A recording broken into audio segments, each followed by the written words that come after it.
In this video lecture, we're going to talk about the basics of scheduling jobs in Unix. We'll look at two facilities for scheduling jobs. One is a facility called cron, and it is useful for scheduling recurring jobs on regular intervals. And the other is called at, or the AT command, that's really great for scheduling one-off jobs. So let's talk about these two different facilities, talk a little bit about how they work, and then we can take a look at how they work on the command line. So for both of these facilities to work with scheduling jobs, you're going to either use cron or at. So cron is, again, built for regularly scheduled occurring jobs. So if you want a job to execute like every Friday at 5 o'clock, or every Monday, Wednesday, Friday at 2 a.m., or every day at a certain time, cron's the facility you're going to use. There's a couple of different types of cron on the system, and they're all actually cron, but they're all related to different users. So each user can have their own file for scheduled jobs. The root user can have their own file for scheduled jobs. And then there's also in the etc directory a place where you can set up system-related cron jobs as well. So it's always going to be important, too, when we talk about scheduling this, that you need to think about what privileges the user needs to execute the commands that you're scheduling, and where those should be, and if they're related to a specific user or if they're related to the system as a whole. In this video lecture, I'm only going to really discuss cron in terms of the general use of the utility and formatting and scheduling jobs. The specifics of who is the appropriate person to execute a cron job is not going to be covered. The other way you can schedule a job is the at command. It's a great way to say like, I have to run to lunch, but I need something to happen while I'm at lunch. You can use the at command to say like just at noon or at 12:30 perform this specific command. It is specifically for one-off jobs. A great example would be, we know that there's going to be a power issue tonight, so maybe what I want to do is just shut the machine down at a certain time and then allow the whoever is going to be in the data center to bring things back up online, do that themselves. So it can be a really useful command for just things that need to happen at one time. So we'll talk about the format of the cron file first, and then what we'll do is we'll jump over to the command line and we'll look at both how cron works and how the AT command also functions. One of the things that's interesting about the crontab format that I'm about to show you is that it's actually contained on page 5 of the crontab man page. Up to this point, you may have only ever looked at the default man page by just typing in man space the name of a command. But just a reminder that you can put in a specific section or page number for a man page and get a different set of information. Not all man files contain different pages, but if you do man space man, you can find out about what should be stored on what page. So specifically, to get information on the crontab format, you are going to need to do man 5 crontab, because this information is going to be on page 5 of the crontab man page.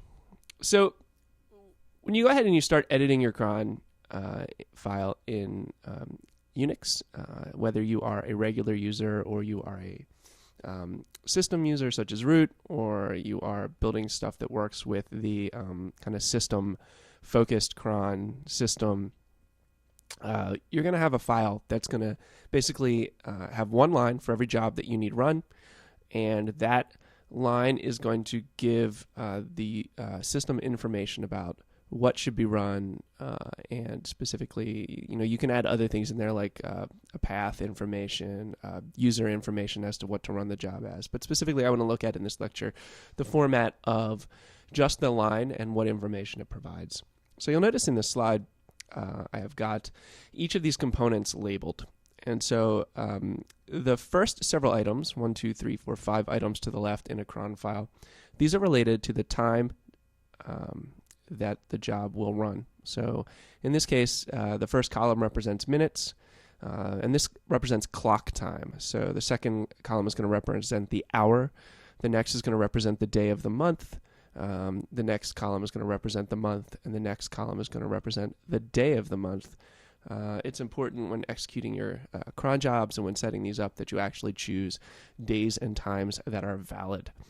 And then finally, the thing to the rightmost area is going to be the actual command that you want to run. And this specific screenshot is of the system cron, and again, that's going to be beyond the scope of this video lecture, but it's important to note that what is in the green box is indicative of what should be run, and then everything in the multicolored boxes on the left are the times at which those components would run. And so if you look at this first example I've got, you'll notice that this runs at minute 1. So this would run at 12:01, 1:01, 2:01, 3:01, 4:01, 5:01, and so on. It runs every hour. Asterisk in this case is a wild card. It runs every day of the month. It runs every month, and it runs every day of the week. On the next line down, you'll notice that this runs at 2 past the hour. It's always good to kind of have a little bit of space between all your cron jobs so not everything's running at the same exact minute. And so what this will run at is at hour 4, so at 4 a.m., at 2 past the hour. So at 4:02, this job will run. And when will it run? Every day of the month, of every month, any day of the week. If we start looking at what we've got here, on the next line, we've got 4:22. So again, this will run at 4 a.m. It'll run at 22 minutes past the hour. So this is the idea that this will run at 4:22 every morning. It will run every day of the month. It will run every month. And it will run on which day of the week? Well, it will run on day 0, which I'm pretty sure is Sunday. I will say that, and then if I'm wrong, I will make an adjustment. And finally up on the next line is you have got another one. And you, by the way, you can see these names over here on the right-hand side, these folders. These are actually not specific. These are actually folders that contain some default scripts and it makes it easy for you to run scripts hourly, daily, weekly, and monthly. Again, this is not the type of cron that I'm going to show in the video lecture. And so again, just to go back to reading the time component here, we're really only looking at this block of items on the left. This script will run at 4 a.m., 24 minutes past the hour. It will run on the first day of the month, and it will run for every month, and it doesn't really care what day of the week it will be. So these are just some basic ways to read this file. So let's jump over to the command line and edit a user cron tab and set up a couple of different scenarios and talk about how you might want to set jobs up to do certain things. So right now I'm logged in as a regular user, and I can go ahead and I can edit my cron tab by typing in crontab-e. And when I execute this command, what it's going to do is it's going to dump me into my default text editor. And in this case, it's Vim. And what you'll get is some information about how this file is used, how this file can be set up. And what you'll notice is there's already a line in this file as an example. And so what I'll do is I'm just going to go uncomment that and jump in here and start to add some spaces in here. So any line in a text file that starts with a hash mark is going to be a comment. It's something that's not going to be executed. But in this case, what I have now is I have a regular cron entry. And specifically, if you read the notes above, it says that on an Ubuntu system, they put this sample in. And it says that it's going to create a backup of your home directory into a tar file. It's going to gzip it, and it's going to drop it into /var/backups. So that way, it looks like you get like a user account backup all the time, which can be really nice. Actually, this is for all user accounts, not just for a single user. So this would be a quick and dirty way to get a backup of all user accounts on a system. I'm not sure that it's the best way to do it, but it's one option. So let's look at when this is actually executed. This will be executed at the top of the hour. 0 minutes means this will be executed like, midnight, 1 o'clock, 2 o'clock, 3 o'clock, right on the hour. In this case, it says it'll be executed at the 5th hour. So this means 5 a.m., right? This is on any day of the month, every month, and on the first day of the week. And specifically in this case, the first day of the week is going to be Monday. And that's very helpful. And so if we want to set this up, and then specifically what's going to run. So this is going to run the tar command. It's going to gzip and create a new archive. It's going to create that archive in the /var/backups directory. That archive will be called home.tgz. And it's also it's basically going to zip up everything in the home directory, so all user accounts. So if we want to add our own line to this, I'm already in insert mode. So what we could do is add something to run at 1/4 after the hour. Let's say we want it to run at 11 a.m. Again, and we want this to run every day. So ********. This would be the format for this specific command, whatever we decide to run at 11:15 every day. And so in this case, I don't know what I want to run. I'll just run something that you would never run daily. How about, we'll just call it some command, because I don't really have a good one off the top of my head. And what you do is you just add a new line for every single item that you would like executed. In this case, if I hit escape and save out, you'll notice that it installs my new cron tab and basically registers that with the cron daemon on the system, so that those commands will get executed at the times that were listed in the file. If we take a look at the man page for cron tab, you'll notice a couple of different bits of information about it. It's worth reading. The one thing I like is that you can actually use a -L option with cron tab to go ahead and see what's actually in there. So if we do cron tab -L, you can see all the jobs that are scheduled. Notice it just dumps that text file for your cron tab. This is the best way to edit your personal cron tab, is just using the cron tab command. And again, remember, there are other different. It's important to note that if you do not have the privileges to run these commands, or you do not have the privileges to execute or write to these folders, then these commands will actually not run. So it can be pretty helpful. One other thing I had mentioned in the presentation was where you find information about the cron tab format. And again, if you check the page or section 5 of the cron tab man page, you will see more detailed information on how to go about formatting this file. Scrolling down through the file, you'll notice that I was correct that 0 is Sunday. And you can also use the names of the week, and you have the opportunity to actually go ahead and format these files any way you want. It's a definite must-read to look through this file. It's very, very valuable. It gives you some shortcuts too. For example, using */2 to mean every 2 hours or every other week type of thing. I think you could use it for every other week. And yeah, it's really valuable. So take a look at that. One additional thing to note about cron is it depends on who you are. So in this case, if I become the root user, and I go to edit my cron tab file, you'll notice that the things that I had entered in my cron tab file as the user JSON are no longer here. So these are user-specific cron files. And in this case, since I'm root user, the cron jobs that I execute would be run with the privileges of the root user. So it's okay to set up cron jobs as root. Although it's important to mention, I'm not going to set any cron jobs up as root, is that on your system, most Unix distributions in your etc directory have a folder. And if you notice, if I keep hitting tab, they have a series of folders in the etc directory that start with the word cron. And so there's cron.d, cron.daily, cron.hourly, cron.monthly, cron.weekly. In each of these folders, what you essentially will find are scripts. And there is a system-wide cron file that can be edited that basically says on the system to to go in and run all the scripts in the cron.hourly directory. And every month, go in and run the scripts in the cron.monthly directory. And every day, go in and run the scripts in the cron.daily directory. So the system itself provides some pretty nice ways to easily execute scripts at a given time without having to set all these up as a root user's cron job. These are obviously all stored in the etc directory, so these files require elevated privileges to save things into these directories, and they would run with the given privileges that are in the scripts. So let's take a look at the system-wide cron file and also what's in these directories.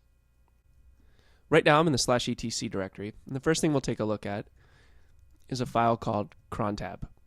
This is the system-wide crontab file. So normally if you're a regular user and you're editing your own crontab file, you would use crontab-e, and it would create a new file, and it would run with your privileges, and it would be just associated with you. Again, even if you're the root user, you could edit your own crontab file, and those specific commands would be edited with you. But if you have cron jobs or reoccurring jobs that are going to be system-wide, it's really nice because in this case, Ubuntu and pretty much every distribution has this script setup available to you to go into and essentially have automatically run scripts at given times based upon you don't even need to edit this cron tab folder or file. You could actually add some of your own cron items to this file if you would like. that would run using the sh shell, that would have access to this path and would run with elevated privileges. So what's really nice is that you could actually just drop some scripts into these directories and have them run by default. You could also change, like if you don't want scripts to run hourly at 17 minutes past the hour, you could change this to 1 or 30 or whatever is more appropriate. So as a root user, you could edit these files. So again, you can put cron jobs into this file. These are system related and not specifically affiliated with any user. If I go into the remember, there were a number of cron directories. Let's go look at what happens in the cron.daily directory. You'll notice in here there are a number of script files, and these are all executable. And if you look at that crontab file we just looked at, there's just a facility that basically says run every script in this directory every day. And so if we look at something like, I don't know, log rotate, which is probably a good script to look at, which basically goes ahead and makes sure if our log files are getting too big, they get time-stamped and circulated out every day so that we don't have one massive log file.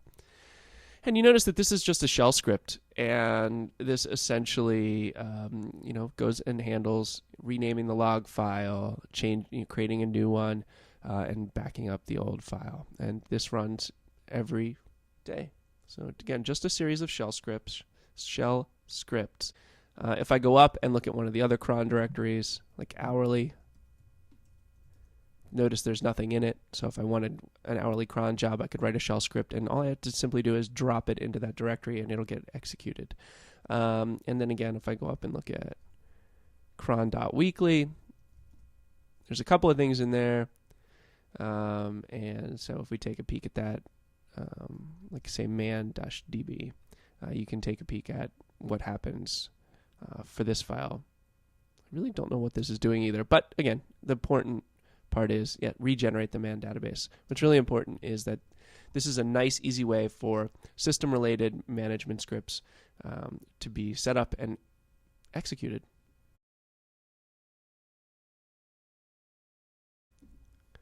It's important to mention in this lecture that I'm specifically talking about the cron command. There's also a facility on Unix called anacron, and I would recommend that you take a look at the anacron man page so that you could learn a little bit more about the difference between cron and anacron and why you might want to use one over the other. You can also do a Google search on anacron. So just a recommendation so you can realize that there are a couple different ways to schedule jobs that are similar, but there's some important differences between the two, and I'll leave that as an exercise for you to look into if you're interested.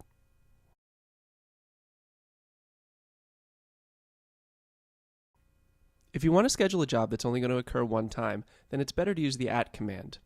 The at command allows you to schedule a single job to run at a given time one time. A couple of different commands are related to the at command. If I type at queue, it would show me all of the jobs I have scheduled to execute one time, so it basically shows me my at queue. If I want to go ahead and add a job to that queue, the command is at and the time that I would like that job to run. You can use a number of ways to format the time that you would like the job to run, but there's also a couple of quick shortcuts, like at noon. And you'll notice that if you look at my system clock, I've actually missed noon by 37 minutes at this point, but that's okay. So I'm going to go ahead and type at noon, and then I just hit enter. And what it's going to do at that point is dump me into the at shell. And here's where I'll be able to list the commands that I want executed. And in this specific case, I'm going to try to keep things rather simple. And so I'm going to execute some commands that you normally wouldn't want executed with the at command. So in this case, I'm just going to take I don't know. I should have probably come up with a better command, but let's say I want to execute something like get a list of system resources that are currently running and dump them to, and then write them out to a file. So, okay, I hit enter, and what that'll do is run the psef command. It should get the standard output and redirect that into a file when the command runs. And at this point, if I want to get out of this, the command I utilize to get out of my at queue is Control-D. And it will tell you that that job has been scheduled. It has an ID of 9, and it'll tell me that it's going to run tomorrow at noon. And so if you take a peek at all of these commands together, this is what composes building an at command. And if I look at at queue now, it gives me the ability to see that I have one job scheduled. And if I want to get rid of that, there's also @rm, and I can actually give the job number and remove that job. And then if I look at @q, you can see that that's gone. You can enter a number of jobs using the command, and they'll just be queued up to run at the appropriate interval. It's important that when you execute commands that, again, that you have the appropriate privileges to do what you're trying to do, and that you have the appropriate, in my case, if I'm writing out a file that, I didn't give it absolute path, it's important that the command actually, has more information to actually get done what it needs to get done, and so that it can be, so that you don't have any errors. A couple other things that are important. You should definitely take a look at the man page for the AT command. It'll give you some more commands and some more information, specifically how to read a series of commands from a file into the command.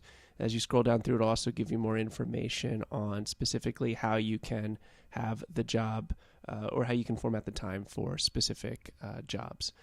Just one more item to demonstrate.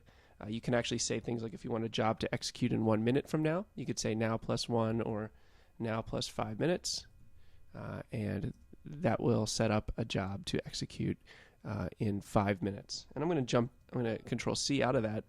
And one more time, I can also give the I believe it's the -v command. Yep.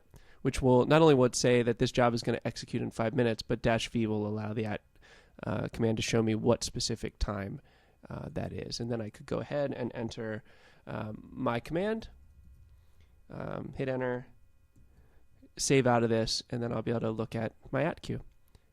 And you'll know that you'll realize that will obviously be an error because it's not a specific command, but you get an idea of how this could work. And hopefully, if you read the man page and with a little bit of search around on Google, there's also a lot more detail on some really creative and helpful ways to use the command. Things like, send your reminders and other things that can be used to kind of just give yourself, if you have a meeting, there's some really creative ways you could play yourself an MP3, or you could send yourself an email or some other type of system reminder so that you have the ability to make it to that meeting.